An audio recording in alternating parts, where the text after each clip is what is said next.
15 quiet years. Then a single rule changes the way humanity answers the universe. No reply without a global green light. Weeks later, an interstellar stranger called 3i Atlas drops into our neighborhood. Coincidence, choreography, or something we will only understand in hindsight. The timing is impossible to ignore. The stakes are too large to shrug away. If a microphone appears, who gets to touch it first? If a message arrives, who decides whether we speak? Stay with me and hit like and subscribe now so you do not miss the moment the story breaks open. Start with the simplest translation. The new policy says that if someone detects a signal or anything that looks like intentional communication, nobody is allowed to answer until international consultations have run their course. That word shall matters. It is not a friendly suggestion. It is a stop sign. And it arrived just before a rare event that the world cannot pause. 3i Atlas is inbound on a one-time hyperbolic path. It will sweep past the sun, skim inside the orbit of Mars, and then leave forever. There is no second pass, so the paradox writes itself. We have an object from beyond our star system arriving during the first major rewrite of post-detection rules in more than a decade. We have a global microphone that is effectively muted until diplomats, scientists, and legal teams reach alignment. And we have a narrow window where new data can transform rumor into reality. Does that timing prove anything? No, but it frames the only honest question. Are we building guardrails for a future event, or are we preparing for something that may already be unfolding? Here is where speculation can be useful when it is disciplined. What would drive a committee of cautious people to harden language from should to shall? Maybe recent advances widen the menu of what counts as a detection. Today, it is not only radio. It could be a short optical flash that outshines a host star for a heartbeat. It could be an infrared glow that looks like waste heat from large-scale engineering. It could be particle behavior that refuses to match the way ordinary ices behave when sunlight hits them. Broader nets catch more fish and more false alarms. If wider detection is possible, then the reply question grows teeth. You do not want a lone lab or a private station to blurt out a hello that speaks for 8 billion people. You do not want a headline written in haste to become an event that cannot be taken back. A pause is not censorship when the alternative is irreversible. The pause buys time for verification, for independent teams to replicate results, for the noise of excitement to settle into clean signal. That is the charitable read. And in a world where trust is fragile, the charitable read is still worth hearing. There is also an unromantic reason. Space science and national security share tools. Radar, lasers, spectrum analysis, orbital tracking. The same fingerprints that could flag a beacon from deep space might also resemble the test of an earthly system you would rather not broadcast. That is not a conspiracy. It is the reality of dual-use technology. When a detection lives in that grey zone, people who carry different responsibilities will argue behind closed doors. That does not mean the public is being misled. It does mean the public conversation will lag the private one. Now put the governance picture next to the calendar. 3i Atlas was discovered in early July by a survey designed to catch dangerous rocks. Its closest approach to the sun lands in late October. The best observing weeks are brief and precious. Even if every scientist on Earth agreed on what to do, the sky would not wait. Every day lost to confusion or hype is a day that cannot be recovered. The rule may be a break. The window is a timer. Those two facts together create the tension you feel in your chest. So what do we actually know about the visitor? Enough to say it is not from here. Its path is not bound to our star. Its speed is higher than the usual citizens of our planetary family. It carries a cloud of gas and dust that instruments can taste from far away. Early measurements hint at chemistry and light scattering that are not quite what we expect from ordinary comets. None of that proves anything exotic.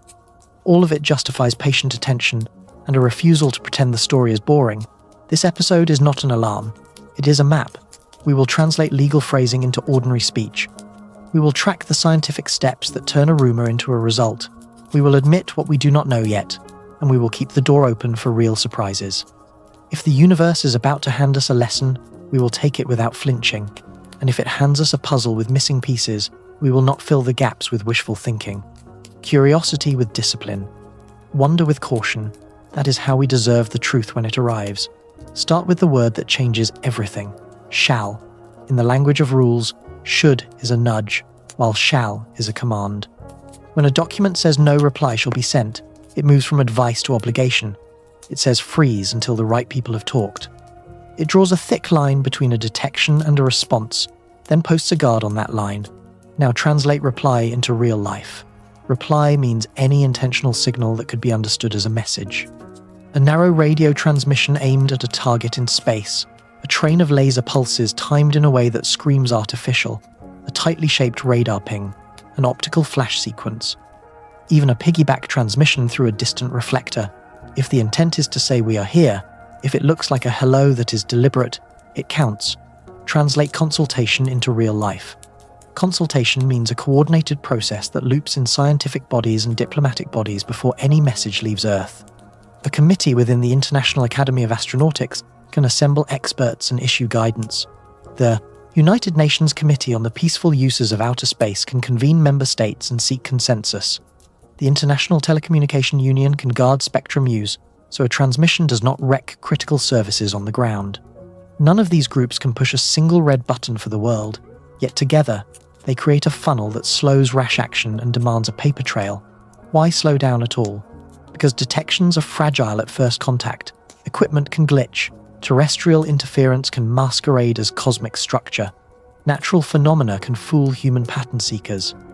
A pause makes space for independent confirmations, using different instruments under different skies. A pause protects the integrity of the record, so the first draft of history is not an embarrassing correction a week later. There is another reason that is less poetic. Speaking first is not only a scientific act, it is a geopolitical act. A one-lab transmission can be read as a national move, even if it was not meant that way. It can be misinterpreted by rivals on Earth who watch spectrum as closely as astronomers do. The no-reply rule lowers the chance that a well-intentioned shout becomes a diplomatic incident or a security headache. This shift in tone also shifts power. Under older guidance, there was latitude for individuals and institutions to act while informing others. Under the new wording, the center of gravity slides toward shared authority. That can feel like a muzzle if you prize independence. It can feel like a seatbelt if you have seen how fast a story can run away from evidence. Both feelings can be true at once. So, what does this mean for a passing visitor like 3i Atlas? It means the global conversation must get good at two speeds at the same time. Fast enough to collect and share data while the object is still bright. Slow enough to resist the thrill of a stunt transmission that would live forever. The rule does not say do not look, it says do not speak for everyone until we agree that speaking is wise. The word shall raises practical questions that we should face now rather than in panic. Who speaks when consultation ends? What level of certainty triggers a vote to send anything at all? What form would a first message take that gives nothing away, yet establishes presence? Are we talking about a simple acknowledgement, or a coded math exercise that tests the channel without broadcasting culture? These are design choices with consequences, and the rule buys time to make them soberly. None of this removes the human factor. People build and run the committees. People write the recommendations. People will carry the risk if the first human voice to leave Earth in response to a confirmed intelligence says something foolish. The rule is a tool, not a substitute for judgment. It is a brake that assumes the driver cares about the curve ahead. Here is the honest bottom line. No reply shall be sent is not fear in a sentence. It is humility in a sentence. It assumes we will be excited, and that excitement is not a plan. It assumes we can coordinate even when the sky is loud. And it assumes that a careful yes is stronger than a hasty hello. If the cosmos ever calls clearly, we will still have to earn the right to answer well. Begin at the start, not the middle. In the late 1980s, a declaration set the tone for what to do after a detection. Verify first, share data, inform authorities, work together. It was more a statement of good behavior than a law. In the mid-1990s, a supplemental note appeared about replies. Consult widely before you speak. Again, gentle language. The spirit was cooperation. The teeth were mostly absent. Through the 2000s, the field matured while the world went digital and loud. The guidance stayed polite and slow. Around 2010, a streamlined version gathered the scattered principles and tried to make them easier to use. It kept the emphasis on verification and notification. It kept the soft rhythm of should and may. Back then, the search for intelligence beyond Earth mostly meant radio. A narrow beam at a narrow frequency. Hardware was expensive, access was limited. The world could afford to be ponderous because the chance of a credible signal felt small, and the number of actors who could even try was small. Then, the ground began to shift. By 2022, committees within the relevant academy were openly working on a deeper revision. Instruments had changed, the menu of possible technosignatures had widened, citizen science was stronger. Private stations were multiplying, the conversation moved at network speed, the old framework bent under the weight of a new reality. Meeting notes and conference talks from 2023 and 2024 tell a simple story.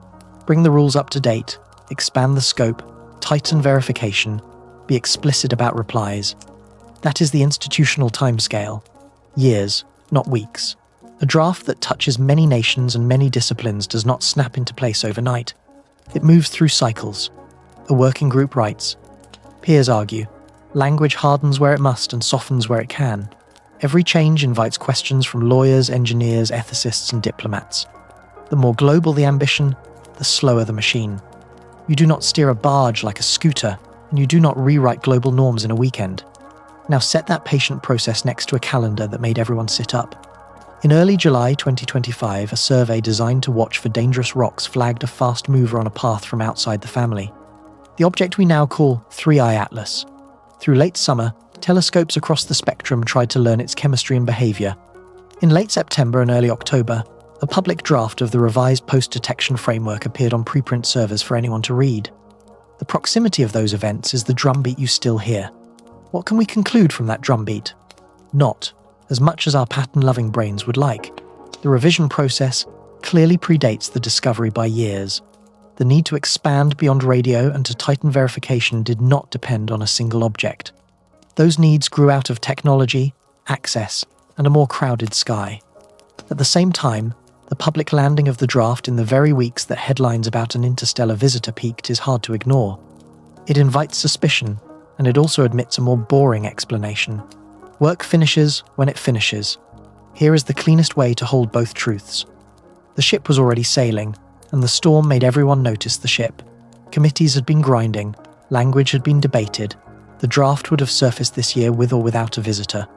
The visitor made the timing feel charged because it gave the dry text a living test case. A clause about waiting to reply reads one way in a quiet season. It reads another when an object from beyond is filling camera sensors night after night. There is one more layer we cannot peel with certainty. We do not know exactly when the hard wording that says no reply shall be sent was locked in during the drafting. Was it firm by 2023?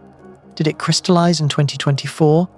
Was it shaped by discussions in early 2025 as new anomalies from a changing sky accumulated? The public documents do not timestamp the birth of a single sentence. That gap leaves room for speculation, and speculation loves a narrow doorway, so we return to first principles. Timeline forensics can prevent a bad story, and it can also tempt a juicy one. The responsible middle is simple. A long revision cycle collided with a short cosmic event. The result feels dramatic because it compresses institutional time and astronomical time into the same week. That does not prove intent, it does prove why process matters. When calendars align by chance or by plan, we need language that works under heat. We need habits that keep us from mistaking a thrilling schedule for a settled fact. Picture a traveller that does not care about our schedules. 3I Atlas is not a regular of our solar family. Its path is hyperbolic, which means it sailed in from the deep between stars and will not be captured by the Sunday. It will swing through once, tip its hat to physics, and be gone beyond the outer dark. There is no next season, no second chance orbit. Miss the window, and the window is gone. Start with discovery, because beginnings matter. In early July, a vigilant survey built to find threatening rocks flagged a fast, faint object that moved wrong for a local. Wrong in this case means too quick and too open a curve for anything born here. Astronomers compared nights, fit trajectories, and the math said Interstellar. The name stuck because it came from the system that saw it first, and because we already had 2 earlier interstellar visitors.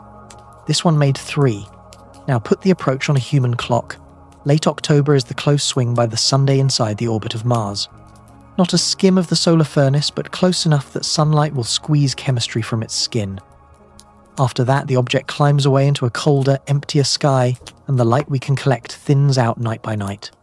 That is the one-pass reality. Instruments must be ready, coordination must be real, and arguments about what to look for must resolve before the moment is behind us. Speed gives the story its edge. Objects that belong to the sun cruise at familiar rates. Interstellar visitors tear through at tens of kilometers per second on tracks that do not loop back. That velocity is a gift and a problem. A gift because fast motion makes certain measurements clean if you plan for it. A problem because fast also means fleeting. An observing campaign is not a lazy river. It is a sprint with only a handful of ideal nights for each facility. What do we see so far? A cloud around the core that tells you it is active. Gas and dust whispering the composition of its surface. Early spectra hint that carbon dioxide carries more of the load than water does, which is reversed from many comets raised in our backyard. Polarized light scatters in a way that does not line up neatly with familiar dust grain recipes. An odd geometry called an anti-tail has been reported, a feature that appears to lean toward the sun due to perspective and large heavy grains lagging along the orbital plane. None of these alone rewrites reality. Together they mark this traveller as worth every hour we can give it. Unrepeatable is not just poetry. It is a constraint on how open we can be without becoming reckless. You want the world to look with many eyes because more eyes mean fewer mistakes. You also want each team to publish carefully because wrong early claims steal precious time and attention that cannot be reclaimed. That is the balance. Rush to the telescope, not to the conclusion. Think about what it takes to coordinate a single night. One group needs the ground-based polarimeter during the same window. A space telescope is taking infrared spectra. Radio dishes must avoid interference at the exact frequencies that matter most. Weather and maintenance are merciless. Even a cloud at the wrong hour can erase a week of planning. When you hear phrases like global campaign, try to see the boarding passes, the caffeine, and the quiet dread of a system crash at 3 a.m. The heroism here is not loud, it is careful. There is also the simple joy of firsts. We are living through a time when interstellar visitors are not just legends from a single year.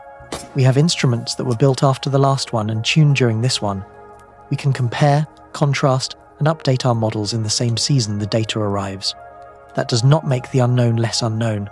It makes our questions tighter and our patience more powerful. So hold the picture in your mind. A stranger from outside the family crosses the inner system once. It brightens, it sheds, it puzzles, it teaches. We watch, we measure, we argue, we learn.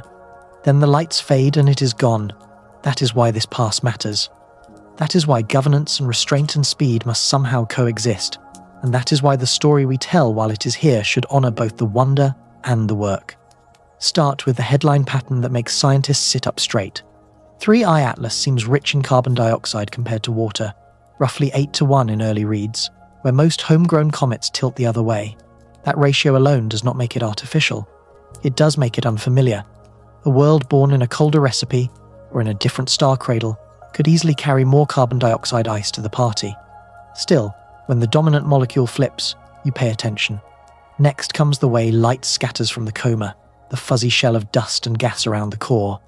Polarization is the quiet fingerprint of tiny particles. For typical comet dust, the polarization curve crosses from negative to positive at a familiar angle. 3I Atlas hints at an inversion near 17 degrees that does not match the library of usual suspects. That could mean a different mix of particle sizes, stranger grain shapes, or materials we do not usually grind into comet dust. It could also mean our models need a tune-up. Geometry throws in another curve. An anti-tail appears to lean toward the sun, which seems wrong, until you remember that perspective can trick the eye. Big slow grains can hang along the orbital plane, so that from our seat in space they stack into a sunward line. It is rare but not unheard of. On a normal comet, an anti-tail is a footnote. On this one, the footnote becomes a thread that ties to the rest of the odd list. Then there are the metallic whispers that blogs love and careful people caution. Some early chatter talks about nickel-rich emission without the usual iron companions. If that were verified at meaningful rates, it would be very hard to fit into a simple natural story. But verified is the operative word. Spectra are slippery at low signal. Lines blend. Instruments impose their own stencils on the sky. Until independent teams see the same features with different gear and the same math, a rumour is just a rumour. The honest pile says unconfirmed and moves on. Put the pieces on one table. Chemistry that flips the water to carbon dioxide balance. Polarization that puts the inversion at an odd angle. A sunward-leaning structure that requires heavy grains and just the right geometry. A metallic rumour that has not yet grown legs. Each item has a plausible natural lane. None of them on its own breaks the dam. The weight comes from the stack. How many independent oddities does it take before you say this is not just a quirky comet, this is a class lesson that our library is thin? Here is a clean way to think about it without fooling yourself. Nature can be weird in clusters. Interstellar objects are built in factories we have never toured.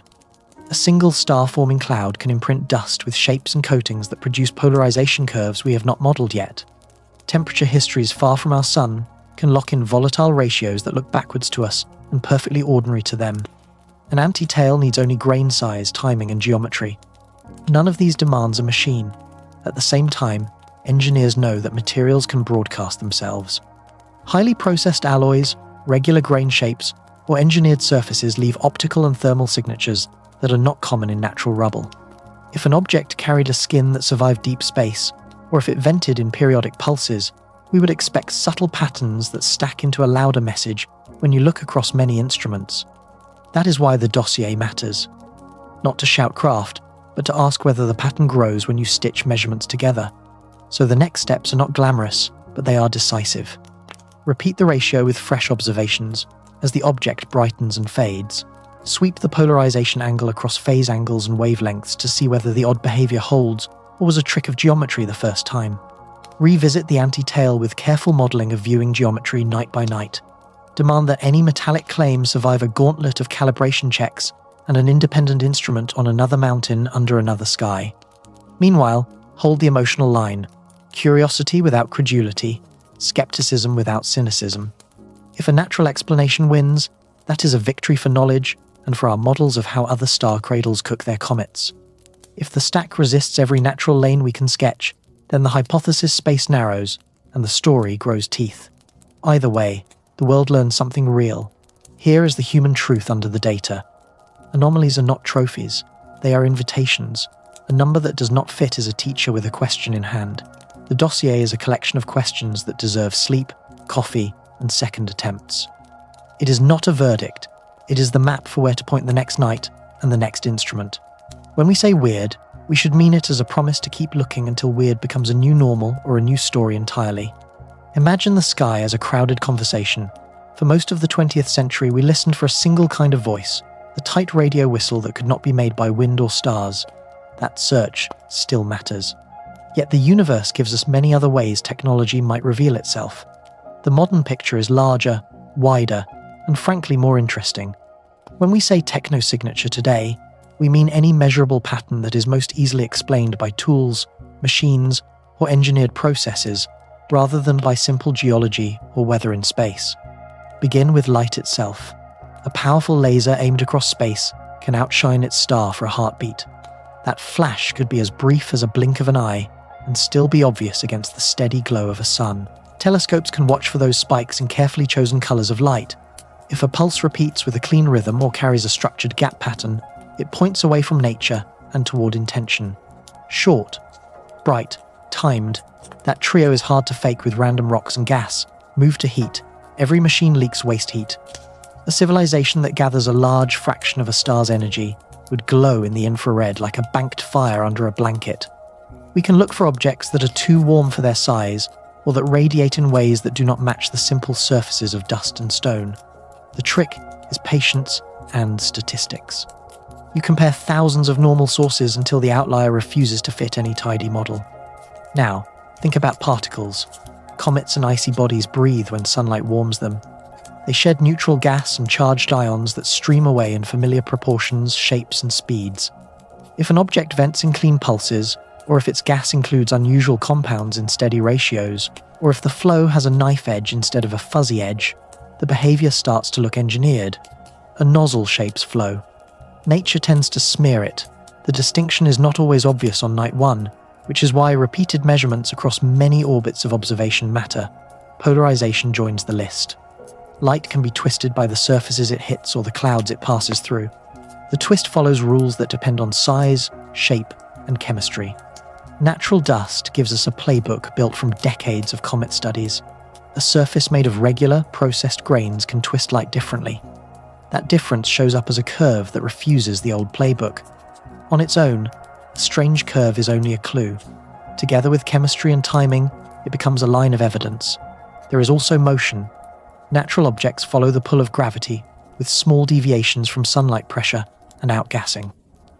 If the push that steers an object changes in clean steps or aligns with a repeating schedule rather than with sunlight and rotation, that is noteworthy.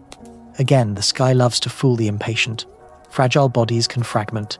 Jets can switch on and off as the spin brings new vents into daylight. You test those options first. If they fail, the odd motion keeps its seat at the table. Here is the unglamorous secret that ties these methods together. No single clue should carry the story. The strength comes from convergence. A clean optical pulse, coupled with infrared warmth that is too tidy, paired with gas that arrives in metronome beats, and a polarization curve that suggests regular surfaces. Each on its own can bend toward nature if you try hard enough. All of them stacked begins to strain coincidence. That is how you build a technosignature case without wishing for it. Bring this back to 3i Atlas. The rule about waiting to reply does not live only in the radio world anymore. If a laser blip appears from its direction, if heat patterns look wrong for an icy crust, if particle flows form sharp valves rather than messy fans, those are all forms of detection that could trigger the same discipline. Do not answer in a rush. Verify across wavelengths and instruments. Share what you can share fast, and let independent teams try to break the finding. This wider view is good news. It means we are less likely to miss a hello simply because we were listening on the wrong channel. It also means we have more ways to fool ourselves. A satellite glint can masquerade as a laser. Dust can mimic warmth. Instrument quirks can sketch patterns that do not belong to the sky at all. The antidote is method and humility. Use many tools. Compare notes. Reward results that survive hostile testing. Technology leaves footprints. So does our imagination. The art is telling them apart while the clock is ticking. That is the promise of modern technosignatures. Not a single path to wonder, but a web of tests that grows stronger every time two independent lines agree. When the universe finally clears its throat, we will hear it, not because one detector beeped, but because many different measures sang the same tune. Verification is not a vibe. It is a set of habits that turn a bright hunch into a durable fact. When a candidate signal or a strange measurement arrives, the first instinct is to ask who else can see it. Independent confirmation is the backbone. Another telescope under a different sky, another instrument with a different design, another team that does not share your assumptions. If the same pattern survives those changes, the pulse of confidence rises in a healthy way. The next habit is to freeze the footprint so others can retrace it. Archive the raw data and the processed data with clear notes on how each step was done. File the calibration frames, the weather logs, the pointing history, the version numbers of the software that touch the pixels. You are designing a paper trail that lets a stranger rebuild your result from first principles. That stranger can be your best friend the moment doubt appears. Interference checks come fast and early. Terrestrial radio can leak into a dish from hundreds of kilometers away. Aircraft and satellites can flash light that mimics an optical pulse. Power supplies can draw sawtooth patterns into an instrument that look like the sky but live inside the wires. Verification means turning the suspicion dial to high and daring your own favorite explanation to fail ugly tests. If the effect vanishes when you rotate a polarizer, or when you change a cable run, or when a known satellite constellation passes behind the hill, you have your answer. The universe is off the hook, and the fix is on your bench. Frequency protection is less glamorous but vital. If the suspicious band on a radio receiver is known to be clean by international agreement, you treat a narrow spike differently than you would treat a band used by aviation. The International Telecommunication Union provides allocations that act like guardrails. For interpretation, part of verification is to document exactly which rails your result leans on and which it ignores. That clarity keeps you from building castles on an illegal channel. Reproducible processing is a third pillar. Your scripts and settings should be shareable. Your choices about background subtraction, cosmic ray removal, or spectral smoothing should be written in words that another person can follow without calling you. If the signal only appears when you use a special filter that nobody else uses, you have a red flag. If the signal appears across many reasonable settings, you have a green light to proceed. Blind tests are a quiet superpower. Hide a fake signal in a dataset and see who can find it. Ask a colleague to label a small sample without telling them which night had the anomaly. Use time-shifted controls that should not contain a real event. These tricks sound playful, yet they are serious. They protect the group from thinking it sees order where there is only noise tuned to human expectation. Publication is not the end of verification. It is the beginning of community testing. A careful preprint that shows raw figures alongside polished figures invites help. A rushed post that shows only the exciting graph invites trouble. The tone of the write-up matters. Words like candidate and preliminary are not weakness. They are honest signposts that tell readers what to do next. Try to break this. Try a different reduction. Point your instrument here at this hour. That is how a finding graduates from private thrill to public knowledge. Speed is the tension that tempts shortcuts, especially during a one-pass event like 3i Atlas. The way through is to plan the checks before the data arrives. Pre-commit to thresholds. Decide in advance how many independent confirmations you will require before using a stronger word than hint. Decide which instruments count as truly independent and which share too much ancestry to serve as separate witnesses. Pre-commitment turns a heated night into a practiced routine. None of this requires drama. In a healthy campaign, negative results feel valuable. A clean null that rules out one frequency band, one molecule, or one geometry narrows the search and saves everyone time. We should praise the group that disproves a thrilling claim as loudly as we praise the group that makes one hold. That cultural habit is the difference between a rumour mill and a field that ages well. Bring this back to our visitor. Verification means drilling into the carbon dioxide to water ratio with fresh spectra taken at new phase angles and new distances. It means mapping the polarization curve across a range of viewing geometries to see whether that odd inversion holds steady. It means modelling the antitail night by night and checking whether the heavy grain explanation still fits as the orbit swings. It means demanding that any metallic feature appear on a second mountain with different glass. When verification is working, the temperature of the conversation drops and the quality of the answers rises. We move from shiny words to shared numbers. We trade hunches for cross-checks. And the story grows stronger even when the conclusion is that the universe fooled us again. That is the point. Truth that survives an attack is a truth you can build on. Calm is not apathy. Calm is competence under pressure. Begin with the plainest truth. No single office on Earth owns the cosmic microphone. After a credible detection, authority flows through a braid rather than a straight line. That braid has 3 strands that most people never see. Scientists who vet the evidence, diplomats who manage the we of humanity, spectrum stewards who keep our own signals from trampling each other. If those strands tighten together, the message is strong. If they fray, the world hears noise. Follow the first strand. A scientific academy convenes a post-detection group that mixes astronomers, data experts, communicators, ethicists, and space lawyers. Their job is not to decide the fate of Earth. Their job is to ask whether the finding is real, how certain we are, what data can be shared now, and what needs another pass. They write plain language summaries that non-specialists can understand. They propose thresholds for when a candidate becomes confirmed. They outline safe next steps. They cannot order anyone to transmit a reply. They can build the foundation that makes rash moves look foolish. Follow the second strand. A committee at the United Nations brings member states into the room. Consensus is the habit here because space is everyone's backyard. The process is slow on purpose. Delegates listen to technical briefings, weigh security and cultural impacts, and ask what speaking would mean for their people. They can draft a resolution that says not yet or yes with limits or yes after conditions are met. They can name a lead voice so a reply is not a chorus of overlapping shouts. They cannot force perfect unity. They can make legitimacy visible so that a decision carries weight beyond one flag. Follow the third strand. A body that manages global airwaves protects the practical side. If anyone ever beams a message, it will live on radio or light that must not wreck aviation, emergency networks, or everyday communications. The spectrum stewards publish which bands are clean and which are crowded. They issue guidance so that any future transmission is technically lawful and traceable. They cannot decide whether we speak.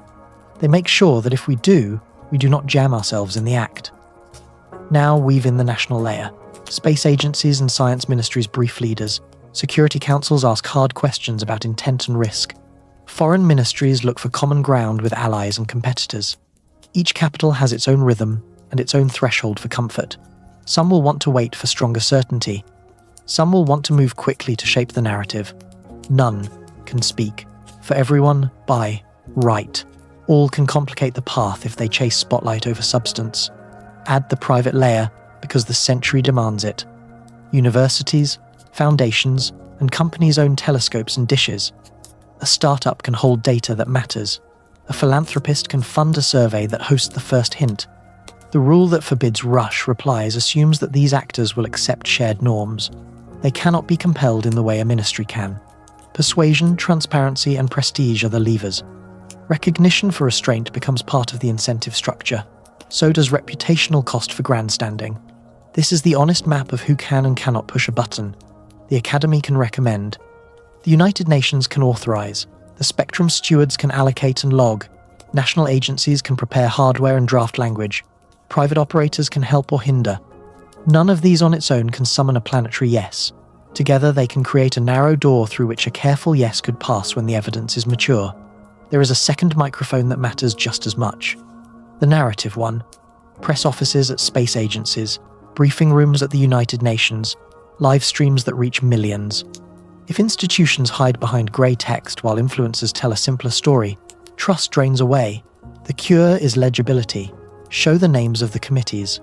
Publish timelines in days and weeks rather than in fuzzy seasons. Share what is known, what is unknown, and what would change a provisional verdict. Invite outside auditors to read the data. Put the public inside the process rather than outside the gate. Edge cases must be faced in daylight. What if a private group declares a detection and hints that a reply is coming from their own dish? What if a nation launches a unilateral message and calls it a science test? What if 2 blocks propose different voices for Earth? These are not puzzles for the night before a vote. They are design problems now. The world needs clear language for consequences that are civil and real, access to future facilities, standing in future collaborations, praise withheld or given with care. Norms have teeth when they decide who gets invited back. Bring it back to the visitor in our sky.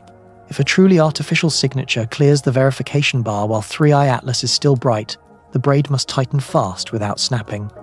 The Academy would publish a sober confirmation and a short plan. The United Nations would accelerate consultations with daily briefings rather than monthly ones. The spectrum stewards would reserve a clean band and publish a transparent log of any test tones. National agencies would hold joint conferences, so no one looks like they are hiding a better picture. Private stations would mirror the data release and stand down from any talk of speaking first. That is the path to a microphone that belongs to more than a single logo. It is slow enough to protect us from our adrenaline, and fast enough to keep pace with a one-pass sky. It depends on trust, earned in public, and on rules that feel like seatbelts rather than gags. If the day comes, the voice that answers should sound like us at our best. Calm, clear, and together. Begin with an uncomfortable mirror. The instruments that let us hear the cosmos are cousins of the instruments nations use to watch each other. Radar began as a shield against bombers, then bounced off the moon and planets. Laser ranging can map orbits or blind a target. Spectrum analysis can find a whisper from deep space or a test from a desert range. The overlap is real. That overlap shapes what is shared, when it is shared, and how quickly a strange signal becomes a matter for quiet rooms. Imagine a midnight alert at a radio facility. A narrow spike appears in a protected band, clean and steady. The astronomy desk thinks candidate. The defense desk thinks source attribution. Is this a spacecraft? A covert test? An unlogged satellite? Or a trick of local electronics? The first instinct is not to tweet. The first instinct is to lock the room, pull the logs, and phone partners who can check with different ears. That instinct is not paranoia. It is hygiene in a world where one bad call can light fires far from the observatory. History supports this caution. Many great science tools were born on the security side of the fence. Large dishes shared time with early warning networks. Tracking radars doubled as planetary mappers. Even data centers follow patterns built for signals intelligence. Those routes leave habits. Red teams that try to break a finding need to know paths for raw feeds, encryption by default. None of that means a cover story. It means the architecture assumes mischief is possible, and that a clean chain of custody will be needed when the result goes public. Now, introduce 3i Atlas and the messy middle it creates. If particles stream from the visitor in a way that looks sharp rather than smeared, engineers who study propulsion will want a long look.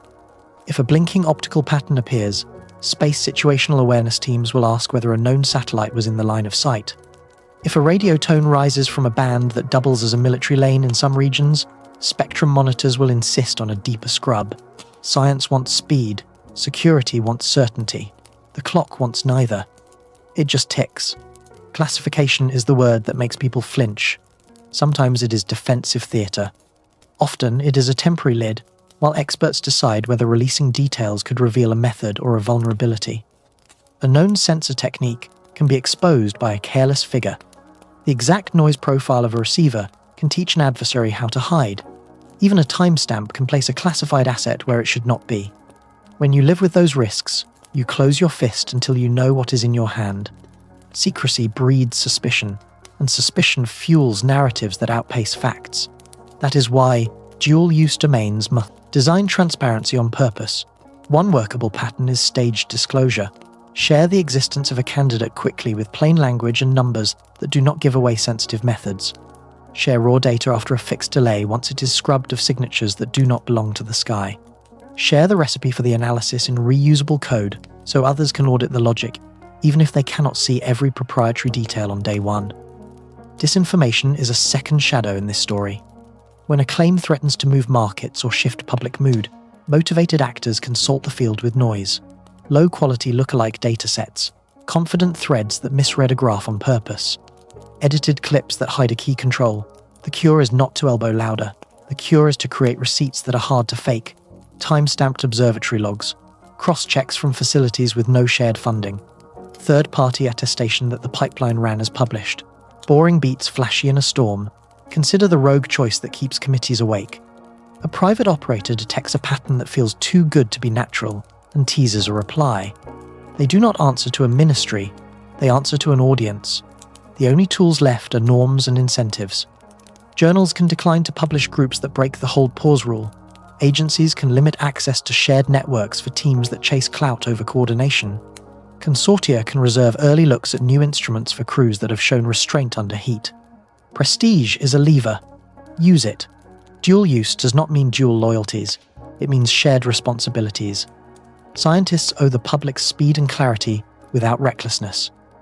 Security teams owe the public minimal secrecy and maximal explanation once the risk is past.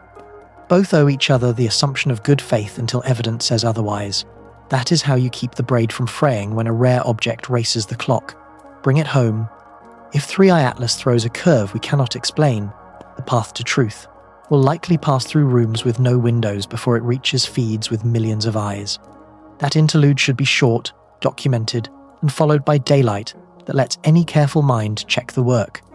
The cosmos does not care about our silos. We built them. We can build the doors between them too. Two stories race each other the moment a strange result leaks into the world. The careful one that moves with footnotes and cross-checks. The thrilling one that moves with a headline and a heartbeat. They do not wait for each other. They do not even run on the same road. That is why the second battlefield is not in the data at all. It is in the way we frame the data before the ink is dry. Institutional voices tend to sound like pilots reading checklists. Calm, clipped, a little dull. That is not a flaw. It is training. When space agencies and observatories speak, they aim for accuracy first and charisma second, because they know the cost of getting the order wrong. Strong claims invite strong consequences. So the updates come in measured phrases. Candidate. Under analysis. No confirmed threat. Verification ongoing. It feels like someone pressing the brake while the crowd leans on the gas. Independent voices live on momentum. Some are brilliant educators who translate jargon into the human tongue without burning the facts. Some are entertainers who thrive on the adrenaline curve. The tools are the same. A chart, a map, a short clip of a press conference with the spicy sentence circled. The aim is to hold your attention for the next 10 minutes and the next 10 hours. If the official tone is grey, the unofficial tone paints in neon. The same line about 3i Atlas can sound like prudent caution in one mouth and like a gag order in another. Framing works faster than evidence because our brains crave stories more than spreadsheets. Call a clause a seatbelt and patience feels like care. Call it a muzzle and patience feels like control. Say the object is unusual and you invite wonder. Say it is unprecedented and you invite panic. Words set the pitch of the room long before the second spectrum comes in. If the first frame is loud and wrong, the correction will arrive late and quiet. That is how rumour eats truth. So, how do we defend the public conversation without yelling? We start by putting receipts on the table early. A clean paragraph that says exactly what was measured, when it was measured, by whom, and what would count as a true confirmation. We say what would change our minds. We show the next scheduled check. We point to outside teams already on the case. That structure does not kill excitement. It channels it. People can follow along without guessing which breadcrumb is actually a pebble. Next, we refuse the false choice between mystery and boredom. It is possible to say we do not know yet, and still make the not knowing feel electric. 3 sentences can do it. Here is what would make this ordinary. Here is what would make this extraordinary. Here is what we will learn tonight. Curiosity survives when you treat it like a partner rather than a fuse. Viewers do not need to be managed. They need to be invited into the process with enough clarity to play the long game. We can also make uncertainty legible. Instead of a foggy maybe, offer a ladder of confidence in plain words. A hint is a single line that could vanish with a better calibration. A candidate is a pattern seen by more than one eye that still needs hard checks. A detection is a result that survived attempts to kill it. A confirmation is a result that other teams replicated with different tools. These rungs give everyone the same map. They also give responsible channels a way to build tension without faking a crescendo. Expect bad actors and blunt them with daylight. If a clip is sliced to hide a key caveat, publish the full minute with a simple caption that points to the missing line. If a chart is mislabeled, post the corrected version with the source, the buy, scale, and the code. Never insult the audience, never sneer at the mistake. Show the fix, not the fist. That tone turns conflict into practice. It also denies oxygen to the outrage economy that profits most when good faith retreats. Finally, give the crowd a job that matters. Ask people to log times and locations if they photograph the sky. Ask them to tag data with simple metadata so analysts can use it. Ask them not to share unverified claims without the 2 receipts that any stranger can check. These are not empty gestures. During short windows like the pass of 3i Atlas, a disciplined public produces real value. It also inoculates itself against the next round of noise. The second battlefield will decide whether the first clear answers are greeted with trust or with shrugs. We cannot win that field by wishing for a quieter world. We win it by making accuracy fast, making process visible, and making honesty feel like the most exciting voice in the room. If we can do that, while a visitor from between the stars writes its brief line across our sky, then the story that survives will deserve the audience it gets. Start with a simple promise to yourself. Be curious, fast, and certain slow. When a strange number lands in your feed or a whisper comes from the sky, greet it with a smile and a checklist. Ask what else could make that pattern. Ask how often nature has pulled a similar trick. Ask what a second instrument would need to see for your confidence to rise. You are not killing wonder. You are keeping it alive long enough to be real. Base rate thinking is your first shield. Most odd things in astronomy turn out to be natural after better data arrives. Pulsars once looked like disciplined beacons and became spinning neutron stars. A famous signal that made people write "wow" has never repeated. A dimming star that sparked talk of megastructures settled into dust and dynamics. A chemical hint over the clouds of Venus marched into the lab and ran into processing. Questions. None of that makes discovery less thrilling. It just means the default story is nature until evidence moves the needle. Next comes converging lines. A single clue is a trailer. A result that appears across different methods is a film. If a suspected signal shows up in radio and in light and as a particle rhythm, that is weight. If it only appears after a very specific processing choice, on one machine, under one sky, take a breath. Ask for the raw data. Ask for the code. Ask for a repeat, with different settings. The universe does not hide only inside your favorite filter. Guard against pattern hunger. Brains find faces in toast and rhythms in traffic.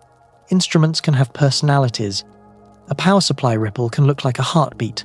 A bad pixel can look like a point source that follows you around the detector. Before you tell a big story, try the boring ones. Rotate the setup. Change the cable. Point at an empty patch that should be quiet and see whether the ghost returns. The moment a thrill dies under a simple control is not a loss. It is a win that saves you from a public correction later. Write down thresholds before the sky gets loud. Decide what words you will use at each level of certainty. Hint for a glimmer that could vanish. Candidate for a pattern seen twice by independent eyes.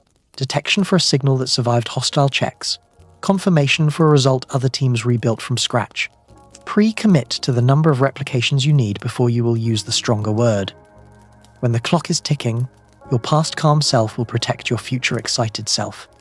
Learn to price evidence by how hard it was to fake, A carefully time-stamped log from a facility you do not control beats a screenshot. A raw spectrum with calibration frames beats a cropped plot with a dramatic arrow. A null result from a respected group is not an enemy. It is information that trims the hedge. If 3 teams try and 2 see nothing, that is not a conspiracy. That is a puzzle that needs a better model or a cleaner test. Practice the 2-pocket rule.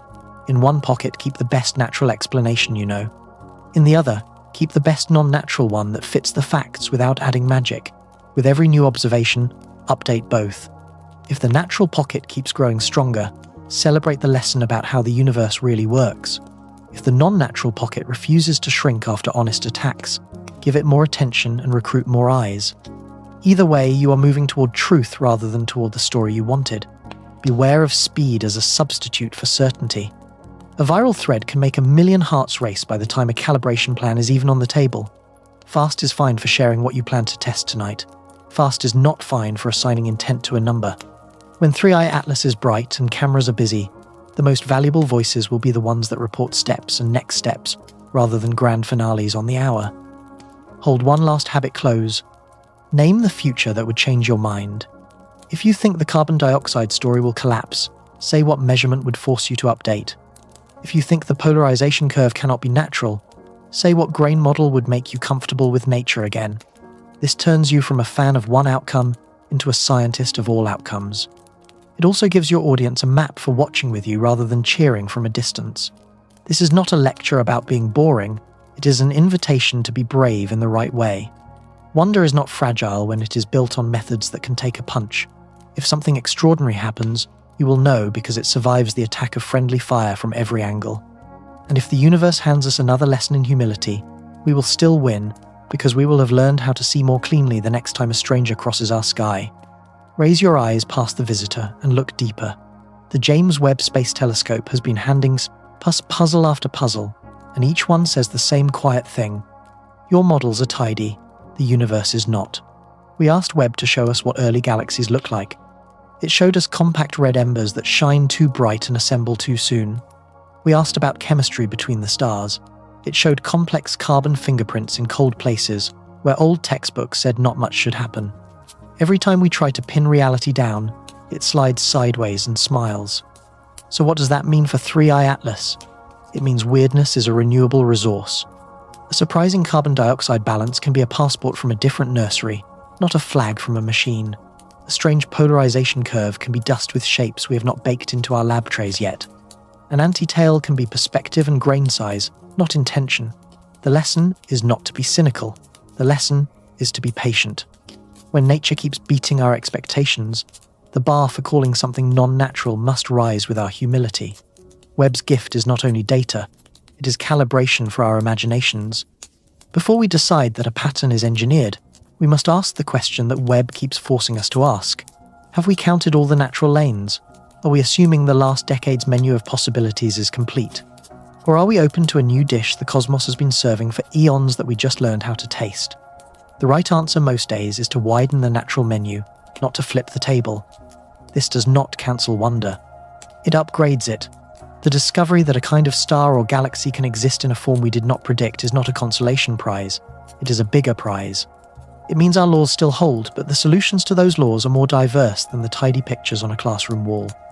It means the same physics that lights city street lamps also stitches light in arrangements we had not imagined. That is not boring. That is poetry with equations. Here is a practical way to use the Webb lesson in the present story. When a new doubler, measurement from 3i Atlas misbehaves, build 3 lists. First, the natural possibilities you know well. Second, the natural possibilities you might be missing because your models were trained on local comets and local dust. Third, the deliberately engineered possibilities that fit without magic. Push the second list hard before you elevate the third. Invite strangers to attack your lists. If the second list collapses after honest work, then the third list earns attention with a cleaner conscience. Webb also reminds us that time can fool us. We see ancient light as it was, not as it is. We see distant objects smeared by distance and intervening dust. Closer to home, we see an interstellar visitor at a single angle each night, with instruments that have personalities and weather that has moods. A one-pass object and a one-pass instrument configuration can can conspire to look exotic when the truth is simply geometry playing tricks. The cure is repetition at new angles and wavelengths, just as Webb revisits targets to peel away ambiguity. There is a deeper emotional lesson too. It is tempting to treat natural as less special and artificial as the only path to goosebumps. Webb breaks that habit. When the sky shows you a configuration that was not in the catalogue, your heart should race, even if no one built it. A new kind of dust grain population or an unexpected chemical ratio is not a letdown. It is a door into a room we did not know our house had. Only after we have walked every hallway should we claim that an architect from elsewhere drew the blueprint. So let us stitch the threads together. The reply rule asks for restraint. Webb's surprises teach why restraint is wise. The anomalies around 3i Atlas are invitations, not verdicts. Our job is to ask the right questions in the right order, to let rigor outrun rumor, and to keep our sense of wonder burning while our standards stay high. If the universe is about to hand us proof of company, we will know, because the case survives every natural alternative we can muster. If instead, it hands us a new chapter in the book of nature, that is still a triumph. Either way, the lesson stands. Nature is stranger than our models. Good, let it be. That is how science grows strong bones. That is how stories earn their exclamation points. And that is how we keep faith with the sky, while it keeps teaching us new ways to see. Start with two simple buckets, signs of life and signs of tools. Biosignatures are any chemical or physical patterns most easily explained by biology. Oxygen that sits next to methane without burning away, pigments that imprint a planet's color in a seasonal rhythm, organic molecules arranged in ratios that shout metabolism rather than random chemistry. Technosignatures are different. They are fingerprints of intention, narrow radio tones, timed light flashes, waste heat shaped like industry, clean right angles where geology prefers chaos. So why do these buckets spill into each other? Because nature is clever, and our instruments are still squinting from far away. Life can look like technology if it organizes matter in regular ways. Technology can look like life if it runs chemical cycles that mimic metabolism. A planet wrapped in industrial haze might resemble a world with blooming oceans. A probe that vents gas in pulses might resemble a weird microbe farm outgassing in waves. From a distance, both can rhyme. Think about atmospheric disequilibrium. On a living world, gases that should react away can sit side by side because biology keeps pumping them back in. That imbalance is a classic clue. But factories and refineries also reshape atmospheres. When you only have a blended spectrum and a few lines to work with, distinguishing life-driven chemistry from machine-driven chemistry is harder than the hype suggests. The cure is more lines and more context. Surface temperature, stellar type, planetary mass. You want a whole dossier, not a single intoxicating number. Morphology can mislead too. Under a microscope, regular shapes and repeating channels look engineered. In a telescope beam, repeating brightness dips can look scheduled. Yet crystals self-assemble into sharp angles. Dust fields create tidy waves under wind and light. Rotating bodies produce periodic signals with a drumbeat that feels deliberate. Before we whisper intent, we ask whether gravity, sunlight, chemistry, or rotation could sketch the same rhythm without a brain involved.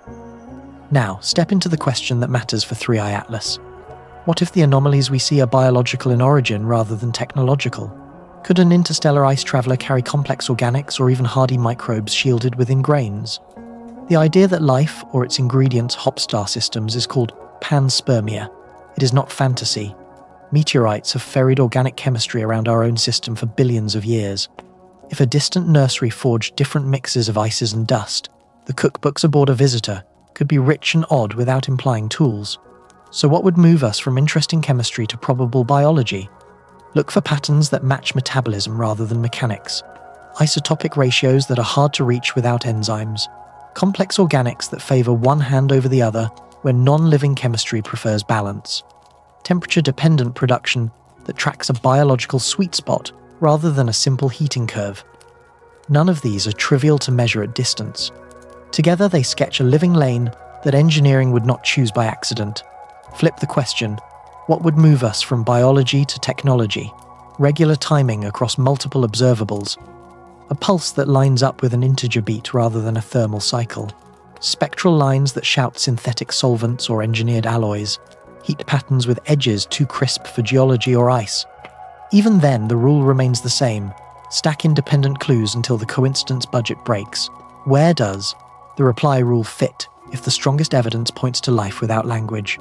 It argues for study, not speech.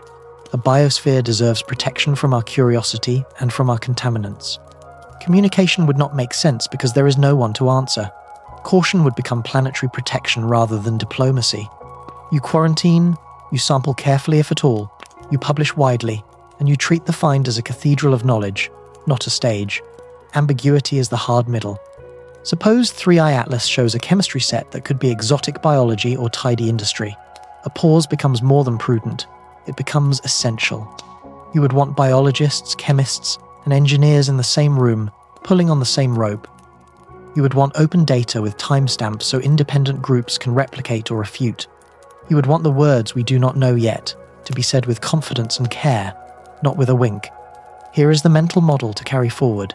Build a ladder. The first rungs are natural non-living processes. The middle rungs are living processes. The highest rungs are technological processes.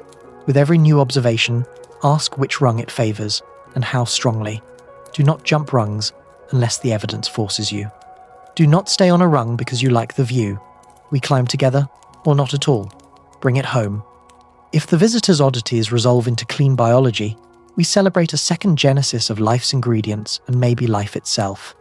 If they resolve into clean technology, we face the greatest decision of our species with a plan worthy of the moment. If they remain in the fog, we keep working the problem. We do not confuse the thrill of maybe with the weight of yes, and we remember that wonder does not require a transmitter. Sometimes, it only requires the courage to see clearly. Speed feels like magic until it breaks your heart. New analysis platforms promise to chew through mountains of telescope data in the time it takes to make coffee. Quantum-assisted algorithms can test thousands of model possibilities at once, where old code had to line up and wait. That is a gift during a one-pass event. It is also a trap. When results arrive faster than checklists, mistakes go viral before skepticism wakes up. Think about how discovery used to work. A strange pattern appeared on one instrument, then weeks later another team confirmed or killed it. The lag served as an accidental safety feature. Today that lag is gone. Cloud pipelines and shared code can spread a claim around the world before sunrise. If the claim rests on a calibration quirk or a sloppy filter, the correction will be slower and smaller than the thrill. The internet keeps the splash and forgets the retraction. Quantum tools do not create truth, they widen the search. That means more real needles found in more haystacks, and more hay that looks like needles if you stare through the wrong lens. A clever optimization routine can lock onto a pattern that lives inside your instrument rather than in the sky.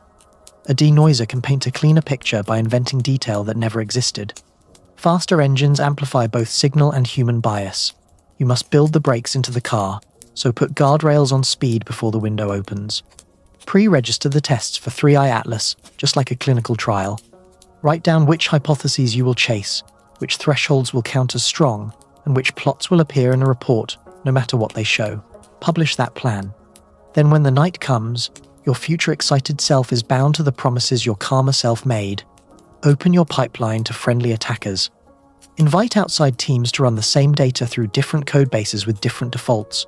Require at least one replicate that uses a distinct instrument family, so a shared design flaw does not fool two groups at once. If the finding survives hostile processing, confidence rises for a good reason rather than because everyone shares a toolkit and a bias. Use red teams, on purpose. Assign a group whose only job is to break the candidate. They will try alternative background models, stress the timing, and test whether a satellite glint or a power line hum can mimic the signature. Reward them when they succeed. The culture that celebrates a beautiful disproof will not stumble as often into public embarrassment. Rate limit the public claims, even if you do not rate limit the private tests. Share schedules, not superlatives. Here is what we tested tonight. Here is what would make the ordinary explanation win. Here is what would move this from hint to candidate. That rhythm preserves excitement without handing the microphone to the first pretty graph. It also teaches the audience how to follow the work rather than the hype. Beware the private analysis mill.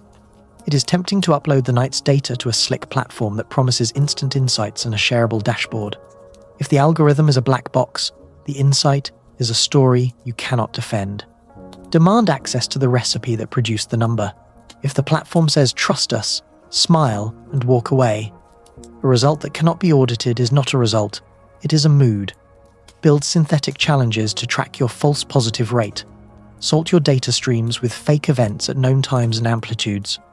See how often the pipeline catches the plants and how often it cries wolf when nothing was injected. Publish those scores. A system with a known error rate is safer than a system that pretends to be perfect. The night you think you found a message is not the night to discover your tool loves to hallucinate. Remember the social half of speed. Once a headline attaches intent to a number, it is hard to pull that hook free. Keep verbs humble until the stack of evidence grows heavy. Vent became pulse, only after timing holds across nights. Warm patch became engineered heat, only after shape and edges refuse natural models. Coincidence budget is the phrase to love here. Spend it slowly. Bring this back to the visitor. If 3i Atlas hides a pattern that matters, speed will help us find it before the light fades.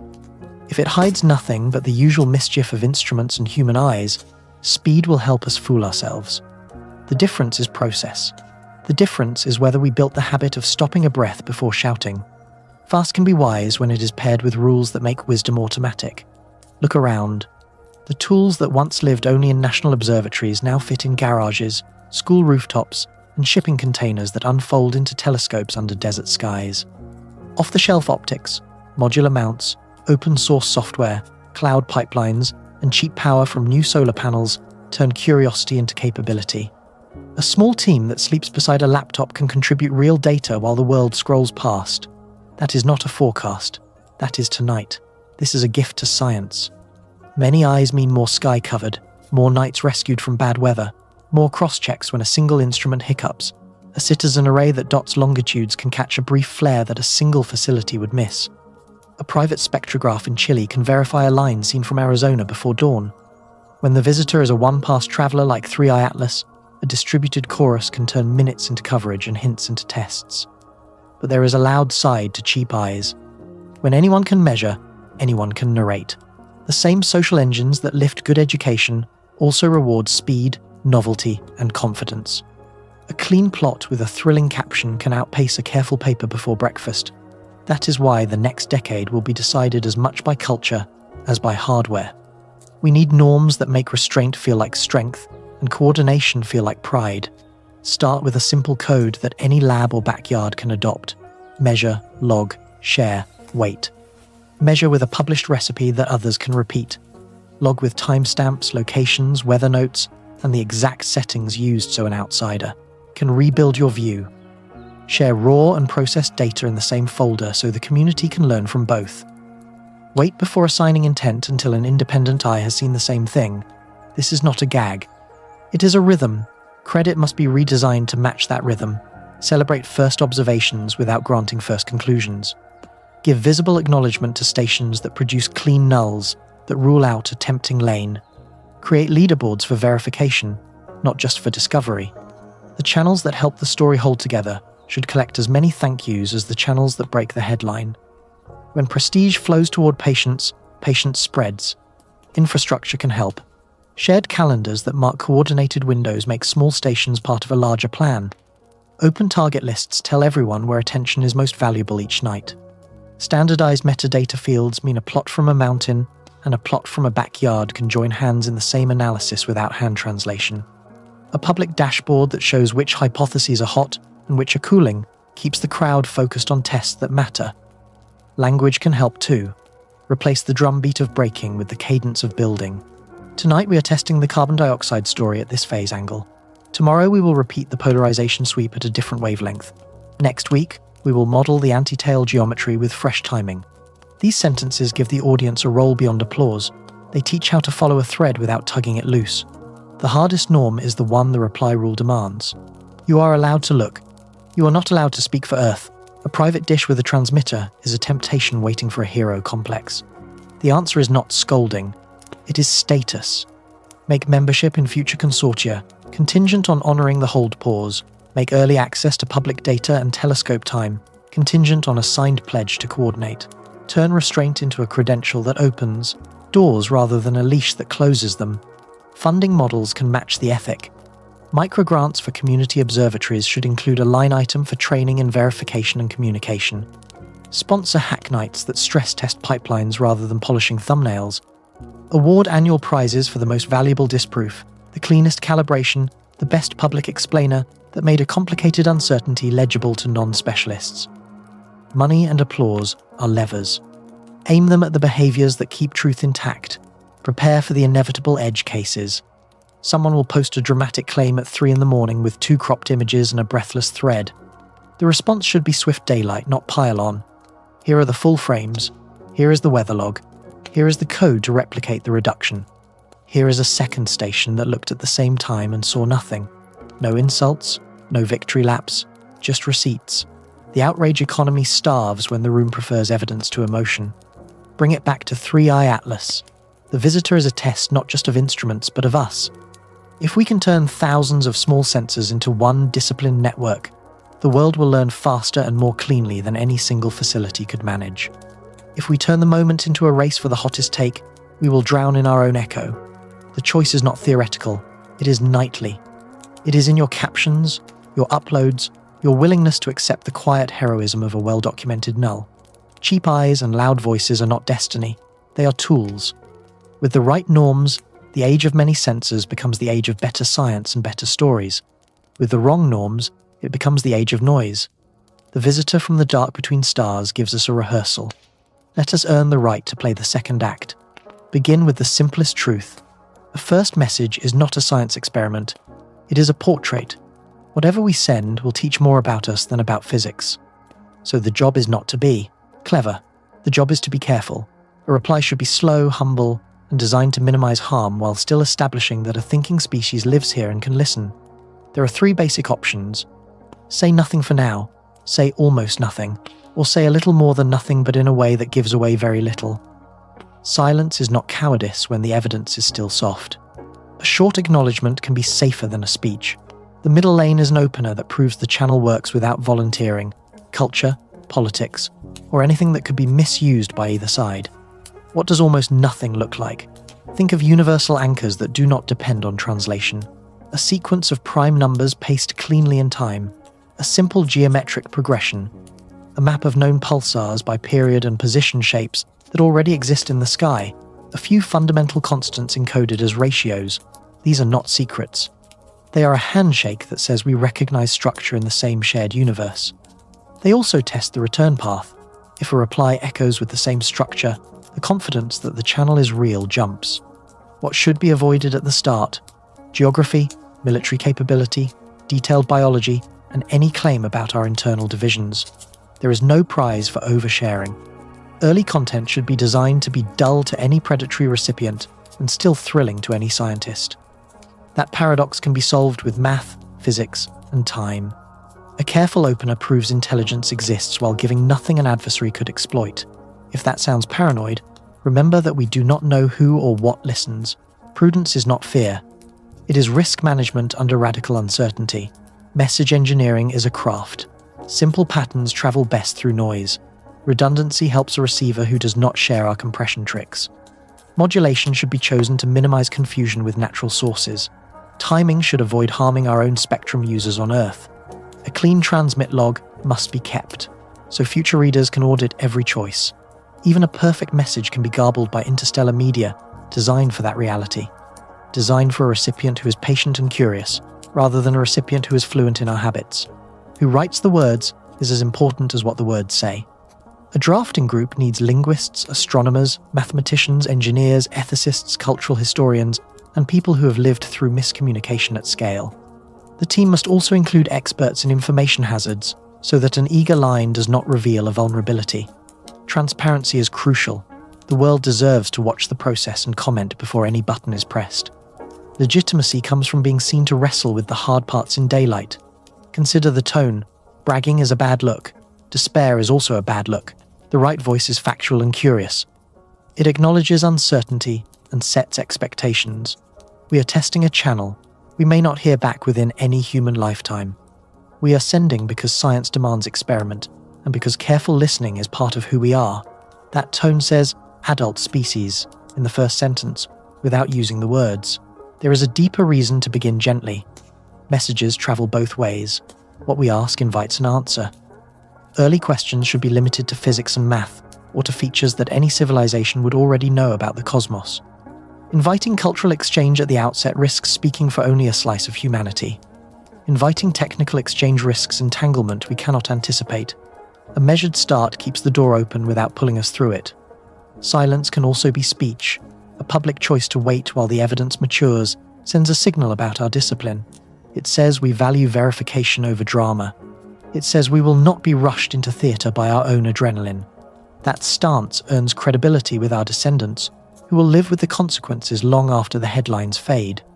The most powerful sentence in the first contact era might be, "We will answer when we know what we are answering." Design a ladder that can evolve. Step 1 proves the channel. Step 2 adds a tiny bit of structure. Step 3, much later, considers sharing information about our place in biology only after broad consent and only if we judge the risk minimal. Each step should require a new global decision and a fresh scientific case. No single committee should be able to sprint up the ladder on a lucky night. Bring this to our present story. If 3i Atlas ever crosses the line from curious to confirmed intelligence, a sane plan would be to hold through verification, then publish a draft opener that uses only universal anchors, then pause again. We would listen for months or years before adding even a single new beat. The message would be a mirror of our best selves. Patient, precise, honest about limits, and alive with curiosity. Lay the choices on the table without drama. Reply now, wait, or never reply at all. Each path carries a different mix of pride, fear, patience, and risk. Each asks you what kind of species you want to be when the cosmos finally looks back. The visitor in our sky is a rehearsal for that character test. We do not get to skip it just because the clock is loud. Imagine the reply, now fork. The upside is narrative power. The moment would define a century. A short hello proves we can act together, and that we are brave enough to step into history.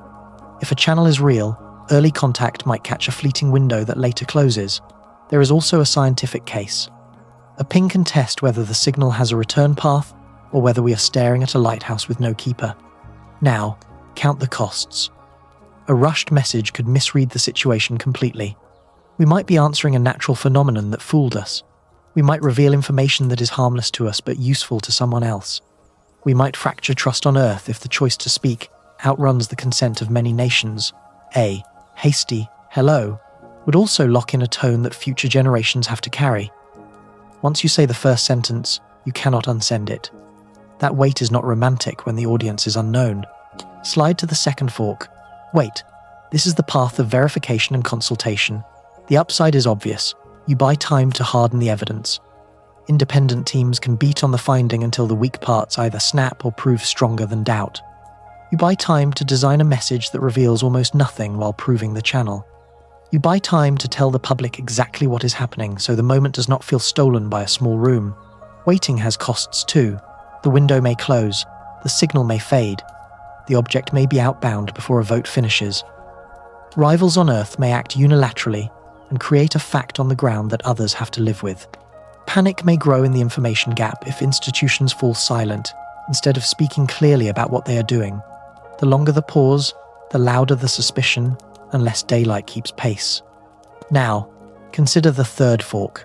Never reply. Study everything. Speak to the public. Do not speak beyond Earth. The upside is safety.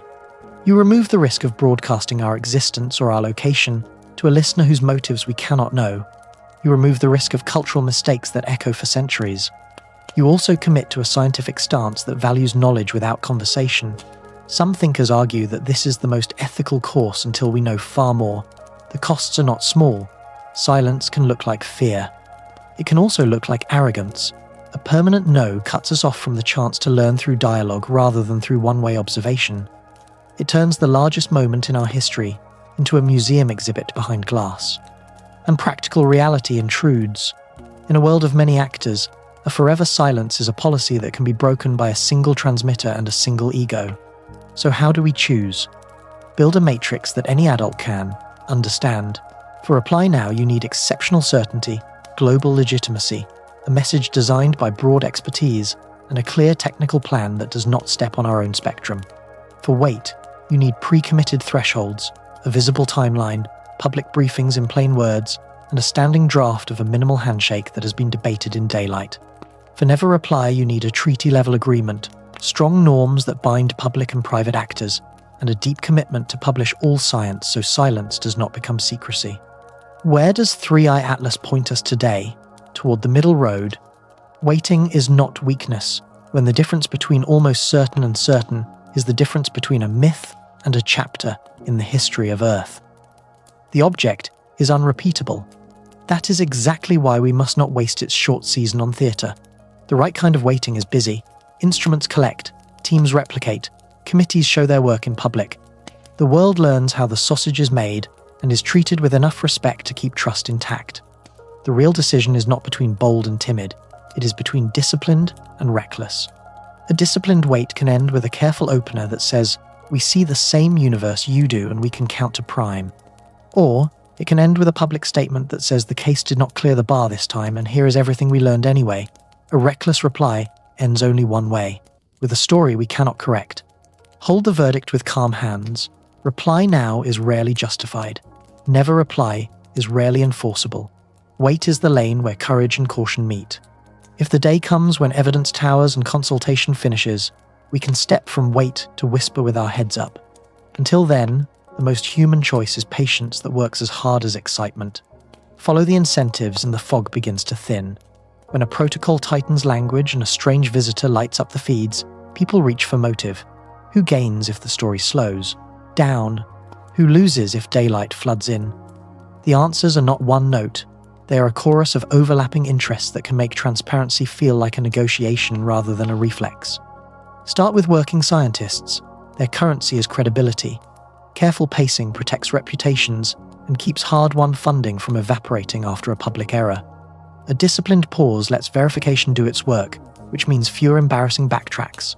At the same time, scientists also win when a discovery is real and theirs. The tension is built in. Move too fast and risk a mistake. Move too slow and watch a rival claim the prize. Secrecy is rarely a plot here. It is often the consequence of caution plus career gravity. Shift to international bodies. A forum like the United Nations gains legitimacy when the world sees it managing a once-in-a-species decision. That is a powerful incentive to centralize the microphone and to move by consensus. The risk is pace. Consensus is slow, even with the best intentions. The longer a public waits without visible progress, the more a necessary pause can look like a velvet rope. The cure is visible process. Daily briefings, clear milestones, honest language about what has been decided and what remains open. Now national governments. Security planners gain time to assess risk when information is gated. They worry about revealing methods, locations, and capabilities. They also worry about misinterpretation by rivals. A wrong public claim can look like a test or a taunt. On the other hand, governments bleed trust when they hold too tightly for too long. A democratic public expects receipts. The incentive map is messy. Stability pushes toward caution. Legitimacy pushes toward daylight. Both can be honored with staged disclosure that leaves a paper trail. Private companies and philanthropies live on attention and advantage. A firm that funds a key instrument benefits from being linked to a historic discovery that can tilt communications toward speed. Yet an institutional partner that develops a reputation for hype pays later when collaborations dry up. The smart incentive is reputation for restraint. Open methods, shared data, fast corrections. In a crowded field, the voice known for accuracy becomes the voice that outlasts a cycle of noise. Independent creators and live streamers have the simplest incentive: audience. Attention spikes when mystery meets confidence. A thrilling frame earns views even if the facts are still in flux. Some creators choose to make accuracy a brand. They win slower, but they win longer. Others chase the heat. They win today and vanish tomorrow. Viewers are not powerless in this economy. Subscribes and shares are votes. Reward the channels that show receipts and make uncertainty feel like a story worth watching. Lay out 4 clean hypotheses that people reach for when timing feels too neat. Honest precaution says institutions are simply doing the right thing under pressure. Bureaucratic capture says process has become an end in itself, and centralization is about power more than prudence. Stage test says leaders expect a real contact moment soon and are using the present season to rehearse. Real secrecy says something extraordinary has already been found, and the public version is a limited hangout. Each explains something. None explains everything. Evidence has to do the sorting. What would count against honest precaution? Repeated delays with no visible reason. Contradictory statements with no corrections. Data that never arrives even after the stated checks are done. What would count against bureaucratic capture? Clear timelines met in public. Inclusion of independent voices in decision rooms. Data releases that enable community replication. What would weaken stage test? Disorganized coordination that looks improvised rather than rehearsed. What would weaken real secrecy? Clean replications by many groups and the absence of credible leaks over long stretches of time. Secrets, at this scale, are brittle. Ask the question a different way. Who benefits most from durable trust? Everyone who must act together when decisions carry planetary weight. Scientists who need patience. Diplomats who need legitimacy. Agencies who need the public to follow their lead in a crisis. Even creators who value a long relationship with their audience rather than a weekend spike. Trust is not free. It is built by telling the truth early about what you do not know, by sharing the path to knowing, and by correcting in public when you stumble. So what do we do with the suspicion that will persist no matter what? We design around it. Publish raw data after a fixed delay. Keep a public log of meetings and decisions with names and dates. Invite third-party auditors with no skin in the game to review pipelines. When a claim is wrong, show how it was wrong with grace. When a claim is right, show how it survived attack. The more receipts live in daylight, the less oxygen there is for stories that thrive only in the dark. Bring it back to 3i Atlas. The object's anomalies are exciting and ambiguous. That is fertile ground for narratives that sell motive instead of evidence. The antidote is not scolding the curious. It is inviting them into a process that earns their patience. Say what result would move a claim up the ladder from hint to candidate to detection. Show the schedule for those tests. Credit disproof as a public service. Make the path so legible that the only profitable story is the true one. Incentives do not disappear. We can align them. The hero of this story is not a single laboratory or a single committee. It is a culture that rewards clarity, welcomes scrutiny, and treats restraint as strength. If we get that right, the next time suspicion asks who benefits from secrecy, the answer will be simple. No one. Because the loudest benefits will belong to those who kept the lights on. Take a breath and mark the calendar. The most valuable days sit on the runway right now. If we use them well, the story of 3i Atlas will end with answers instead of arguments. This is not a spectator sport. It is a sequence of tests, releases, and choices that anyone can follow in real time if we make the map clear. Start with chemistry, because numbers tell on themselves. Nightly spectra should chase the carbon dioxide to water ratio as phase angle changes. If the ratio holds steady across distance, geometry, and instrument, the confidence that the object really is carbon dioxide heavy climbs.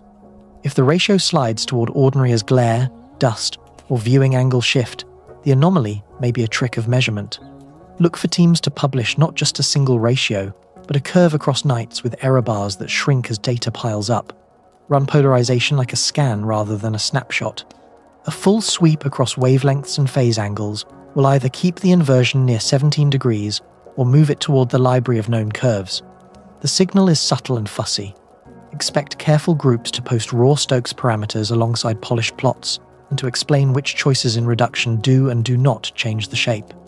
The tell is robustness. If small pipeline tweaks erase the anomaly, nature wins. Geometry is next. The anti-tail lives or dies on modeling. Each night's configuration of Earth, Sun, and the visitor changes the way heavy grains line up in our view. A clean model will predict the anti-tail's length and position angle before the night begins.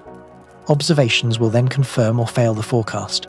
3 correct forecasts in a row turn a curiosity into a solved puzzle. Misses force a rethink. Motion must be tracked with a suspicious mind. Outgassing can push a small body in ways that mimic deliberate thrusts.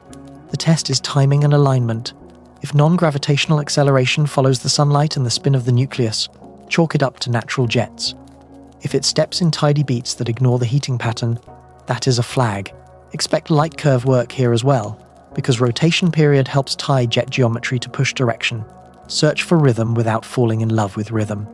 Teams will run periodograms on light, heat, and particle data, looking for repeating beats. A real beat should appear in more than one channel and survive windowing changes. Beware of harmonics born from daily observing schedules. A 24-hour echo is a classic trap when humans sleep on cycles the sky does not share. Data releases should have a cadence that calms the room. Weekly dumps of raw and reduced files, with calibration frames and code, turn arguments into audits. A good release will include a simple README that states what changed since last week and what to try next. The most useful plots will show both the exciting line and the quiet neighbor lines, so readers can gauge noise by eye. Expect staged statements from institutions that keep pace with the tests. A clear ladder of words will help. Hint while independent confirmation is pending. Candidate once two instruments agree. Detection after hostile checks fail to kill the signal. Confirmation after another team with different hardware repeats the result. The day any group climbs a rung, they should say exactly why. Meanwhile, the governance clock must be visible. If an advisory body intends to convene a post-detection huddle, dates should be public now, not later. If the United Nations Committee is preparing a briefing schedule, say so, and post it. If Spectrum stewards are reserving a clean band for potential test tones, publish the reservation and the logging plan. Process in daylight buys patience. Citizen scientists can add real weight without adding noise. Photograph the object only with timestamps from an internet clock and include location, exposure, and instrument details in captions. Share full frames, not crops. If you run a small spectrograph, coordinate with the open target list so coverage lands where gaps exist. If you see nothing unusual, say so with the same care as if you had seen something wild. A clean null is gold. Set thresholds now for what would trigger broader consultation. For example, a periodic optical or radio pattern replicated by at least 3 facilities on different continents, surviving pre-registered checks, and present across 2 independent observables. Write that sentence today. If the threshold is crossed, a brief and sober public note should follow within 24 hours, even if a full paper needs more time. Here is the promise we can keep if we follow this map. 30 days from now, either the anomalies will have relaxed into a better natural model and we will have learned a batch of new comet physics, or the stack will have stiffened into something that demands the next rung of response. Either outcome is a win if the receipts are clean. The visitor will leave, the habits we practice will stay. Let us make them worthy of the next surprise. Forget the movie version with sirens and a midnight summit. If a non-natural signature tied to 3i Atlas survives every honest attack, the day it graduates from maybe to yes will feel organized, even boring in the best way. You will wake up to receipts, not rumors. You will see familiar names and unfamiliar ones sharing the stage. The signal will look less like a lightning strike and more like a bridge that slowly finished its last rivet. Start with the science side at sunrise. A short preprint lands from the lead observing team. It includes raw files, reduction scripts, calibration frames, and a plain language summary that anyone with patience can parse. Key plots appear alongside their neighboring channels, so the exciting line is never alone. The preprint lists which checks failed to kill the effect and which independent facilities reproduced it. It also lists what would falsify the claim tomorrow. Confidence lives in the to-be-beaten list as much as in the result. Within hours, a second preprint drops from a team with different hardware. No shared telescope, no shared pipeline. They saw the same timing, the same shape, the same clockwork across a different wavelength. A short note confirms that a third facility is mid-run on a pre-registered replication and will publish either way. Boredom is momentum. The web lights up with code links and schedules rather than with sweeping conclusions. Agencies step in by lunchtime. A national observatory holds a calm briefing. They walk through the ladder of words and say detection crossed into confirmation because 3 independent lines converged. Timing matched an integer beat across multiple nights. The phase of the beat did not follow the heating cycle. Shape and edges refused every natural model they tried. They show the null test that failed to erase the pattern. They show the ones that did erase instrument ghosts. What remains is the thing itself. An Academy-level post-detection group publishes a 1-page recommendation. Do not reply, do release. They propose immediate sharing of all non-sensitive data and methods. They outline a verification map for the next 2 weeks to search for additional channels and to rule out exotic natural explanations one last time. They recommend that if any test tones are contemplated in the far future, spectrum and safety planning must happen now in public. The spectrum stewards announce a reserved quiet band with a public logging plan, not for a message, for test beacons that will help map interference sources and refine time standards across facilities. The reservation comes with an open dashboard. If any transmitter on Earth touches that band during reserved windows, the world will see it in minutes. This is how you turn paranoia into engineering. By late afternoon, the United Nations Committee posts an agenda. Daily briefings begin tomorrow. Member states will hear from the observing teams, the Academy Group, ethicists, linguists, and risk experts. A draft resolution will be opened, define the consultation period, and to state clearly that no reply will be sent while checks continue. The tone is steady, the calendar is visible, the microphones are many. Independent creators and educators go live that evening with the right frame. Here is what changed today. Here is what did not. Here is how to read the plots. Here is what we will learn tonight. They pin links to data and to replication code. They ask their audiences to resist hot takes and to contribute by mirroring data, annotating timelines, and logging clean nulls. The best thumbnails are not faces. They are graphs, what you will not see. No leak that overturns the day within an hour. No unilateral transmission from a lone dish that short-circuits the public process. Reputation will be the guardrail here. Any actor who tries to jump the line will find doors closed later by a community that values restraint. The incentive to be part of the next chapter will outweigh the impulse to steal this one. What you will see tomorrow and the next day, more replications, attempts to break the timing with new windowing, cross-checks across particle and light channels. A steady drumbeat of yes, the beat holds, or no, the beat dies under this control. You will see modelers publish the best natural alternatives and watch them shrink under new data. You will see the coincidence budget get spent slowly and visibly until there is nothing left to buy a natural story. If it is real, Confirmation Day will be the quietest, thrilling day of your life. No soundtrack, just charts, logs, and people doing the exact work they promised to do when the sky got weird. That is what success looks like in science. It is not a twist. It is a clean line drawn in daylight, with the world invited to trace it. Picture the anticlimax.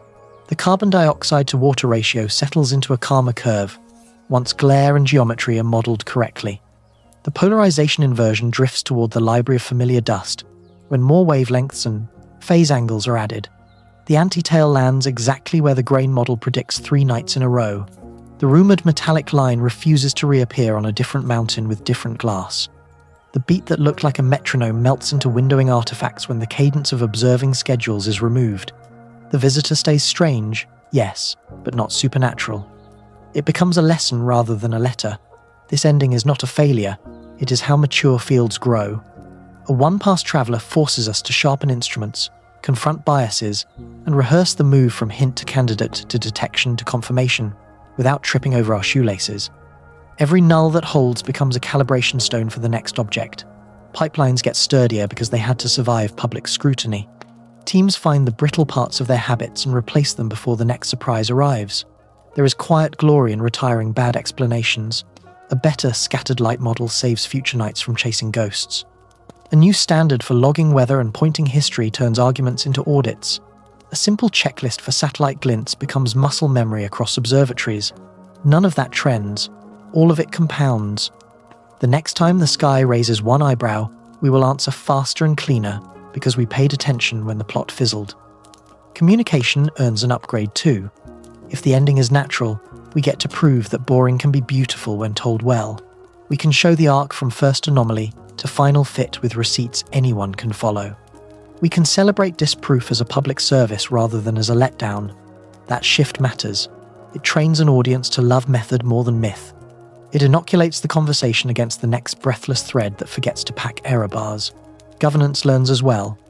The advisory language about no reply shall be sent feels less abstract after a month of visible process. Committees that posted schedules and released minutes gained trust that will be priceless if a harder case ever arrives. Spectrum stewards who rehearsed quiet bands and public logs can spin up the same machinery later without improvisation.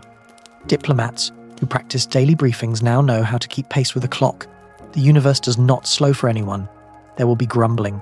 Some will say the story was overhyped. Some will claim that proof of the ordinary is proof of a cover. That is noise you can plan for. The cure is daylight and tone. Show the full frames beside the crops. Show the nulls beside the spikes. Show the model that predicted the anti-tail before the night began and the photo that matched it. Speak without triumph or apology. Curiosity asked a hard question. Evidence answered. That is the whole point. Do not forget the human wins. Graduate students who learn to present uncertainty without fear will carry that craft for decades. Small stations that contributed clean nulls will see their names in method sections that matter. Independent educators who taught ladders of confidence rather than cliff dives will keep their audiences when the next curveball comes. These are civic muscles. They only grow by being used. And the science? 3i Atlas still teaches. If the carbon dioxide heavy mix holds even after the ratio softens, we have a fresh chapter on how other nurseries bake their ices. If the dust curve lands in a corner of parameter space we had not mapped, lab work gets a target. If the non-gravitational nudge lines up with jets and spin, modelers gain a real-world check on how small bodies steer themselves. Ordinary is not dull when it is new. The end of the arc should look like this. A final preprint stitches the pieces into one model with uncertainties that do not hide. Replications arrive from teams that were not in the first wave. A closing briefing thanks the public for patience, credits the verifiers, and posts the full dataset and code as an archive anyone can use. The advisory bodies publish a short after-action note listing what to keep, what to fix, and what to rehearse again next season.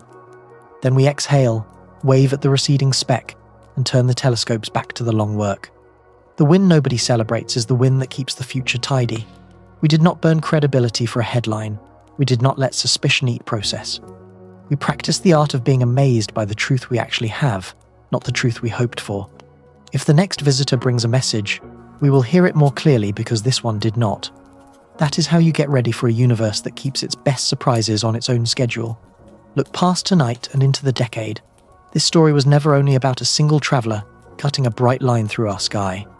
It was a rehearsal for how a planet learns in public, a test of whether curiosity can be bold and careful at the same time, whether speed can wear a seatbelt, whether institutions can speak in daylight without losing their nerve. The answer is up to us, not to the object already fading toward the dark. Begin with the habits worth keeping. Verification first. Drama never. That rhythm is not a slogan, it is muscle memory we can build. Archive raw data, share code, publish schedules, invite strangers to try to break the thing you love. When a claim survives that kind of friendly fire, the world believes it because the world helped test it. That is how science earns trust, that does not blow away with the next headline. Carry forward the ladder of words, hint, candidate, detection, confirmation. These rungs are not bureaucratic. They are the language that prevents us from shouting yes when the right answer is almost. They also give educators and creators a shared script. The audience learns to love the climb rather than the jump. That is how you turn a noisy feed into a classroom with the roof off. Keep the broader lens on technosignatures and biosignatures. The sky speaks in many dialects. Radio, light, heat, particles, polarization, motion.